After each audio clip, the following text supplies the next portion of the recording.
sehingga jawaban dari pertanyaan tersebut sesungguhnya tercermin dengan tindakan apa yang diambil oleh para pejabat saat ini. Lalu kita bertanya lagi, apa yang terjadi ketika vaksin sudah mencapai 70% populasi yang seharusnya sudah tercapai herd immunity atau kekebalan kelompok. Lalu muncul mutasi strain virus baru lagi. Berdasarkan data kecepatan melakukan vaksinasi COVID Indonesia sudah cepat di tengah gelombang terpaparnya juga tinggi seperti saat ini. Sehingga yang tadinya 250.000 vaksin per hari, Indonesia itu sesungguhnya bisa mencapai herd imunitas dalam 3 tahunan lagi dari sekarang. Saat ini dipercepat berdasarkan informasi bisa 1 juta suntik vaksin per hari. Walau data ini masih diragukan karena kalau satu tenaga kesehatan menyuntik 100 orang per hari maka ada 10.000 nakes yang bekerja. Namun kita anggap informasi ini benar dulu deh. Maka dalam 1,5 tahun lagi atau akhir tahun 2022 herd imunitas tercapai maka kita menang melawan COVID. Pertanyaan liar, apa yang terjadi kalau mutasi lain lagi datang? Lalu kita kejar-kejaran deh dengan vaksin jenis baru lagi. Kalau saat ini kita anggap serangan gelombang kedua, apa yang terjadi kalau ada strain jenis baru yang mungkin bisa membuat gelombang ketiga di tahun depan? Melihat cara penanganan pemerintah atas COVID yang merupakan virus import dan PCR antigen juga produk import kebanyakan dan masker juga terbanyak barang import, bahkan disuruh 2 lapis lagi sekarang. Lalu vaksin juga produk import. Ini kita tidak boleh berlama-lama seperti ini.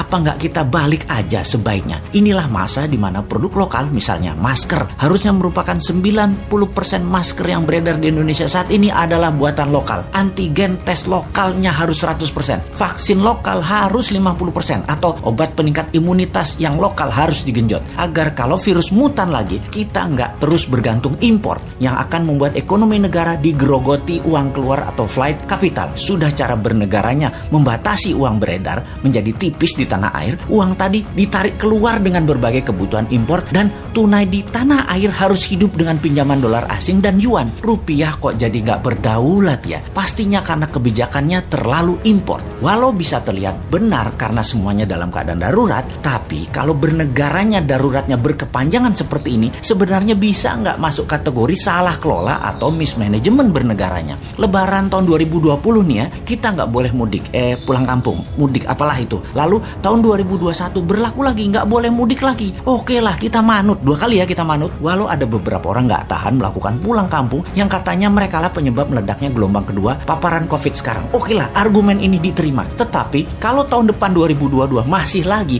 ini namanya nggak bisa kelola. Setuju nggak kalau hal ini kita sematkan? Nggak bisa kelola negara karena 3 kali berturut-turut kita nggak pulang kampung. Kembali ke pertanyaan awal. Kita bisa simpulkan dari pertanyaan pertama oleh pemerintah saat ini, COVID adalah pandemi biasa, bukan war tool atau senjata perang biologi. Menjawab pertanyaan kedua, kalau ada strain baru, maka sepertinya ya ikut aja atas apa yang akan terjadi nanti. Kumaha engke, tak ada antisipasinya, yang ada hanyalah mudah-mudahan nggak ada mutasi lagi. Kalau terjadi berlawanan, ini senjata biologi dan strain baru, mutasi baru lagi yang membuat harus vaksin baru lagi. Kita tergopoh-gopoh lagi. Solusinya pasti tinggal bangun narasi, bayar pasukan buzzer, dan pasukan buzzer bekerja keras lagi. Nah, di posisi begini kasihan mereka yang mau jadi presiden tahun 2024, sementara mereka dalam posisi menjabat yang ternyata salah semua pengelolaan pandemi dan ekonominya. Pasti kena imbas negatifnya mereka, karena mereka juga bagian dari ketidaktepatan kelola pemerintah pusat dan daerah.